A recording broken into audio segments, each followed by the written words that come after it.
Welcome everybody to another episode of the Lunch Table Podcast, and in this video I'm going to review What If Episode 8, Season 2, What If the Avengers Assembled a 1602.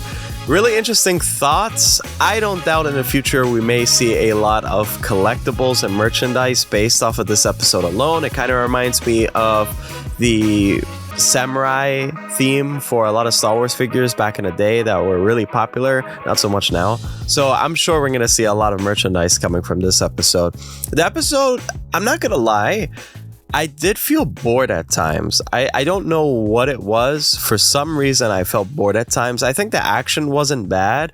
The concept of bringing these characters together, I don't know where it took place, probably England or something like that. I didn't really know. Also, what was really confusing was Hela was the queen, and then Thor later became the king, and Loki is a thespian, and Stark is a drunkard. Hulk is a prisoner. You know, you have Nick Fury. He's, I don't know, kind of like this guy, the Whisperer from Game of Thrones, kind of, that whispers in the king's ears. You have Steve Rogers, you have Scott Lang, and you also have Bucky, and they're thieves. So this episode takes place right after the ending of What If Captain Carter fought the Hydra Stomper.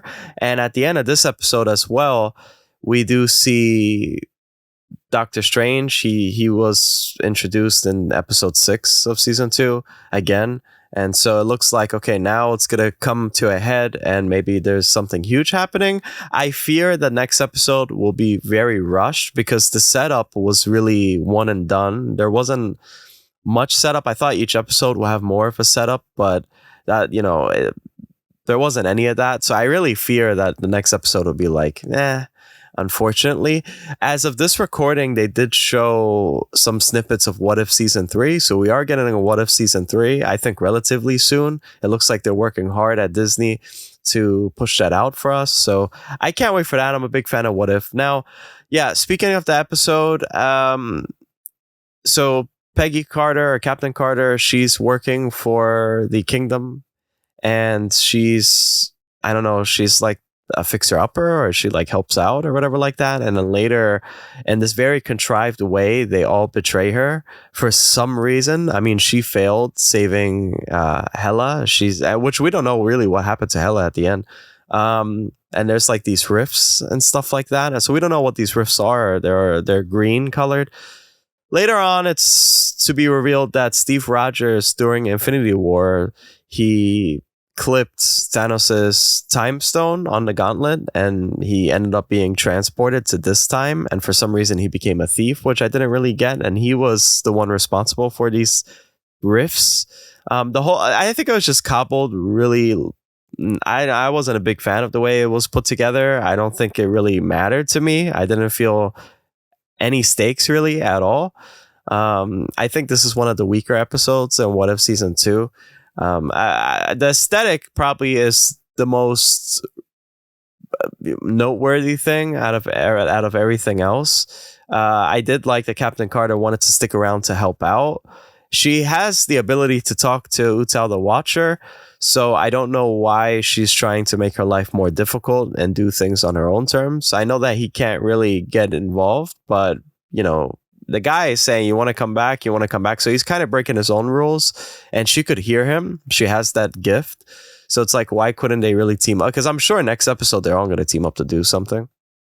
I also wonder if in the future, maybe they'll try to tackle Original Sin or something like that. That would be really dark, but I don't know. I doubt it.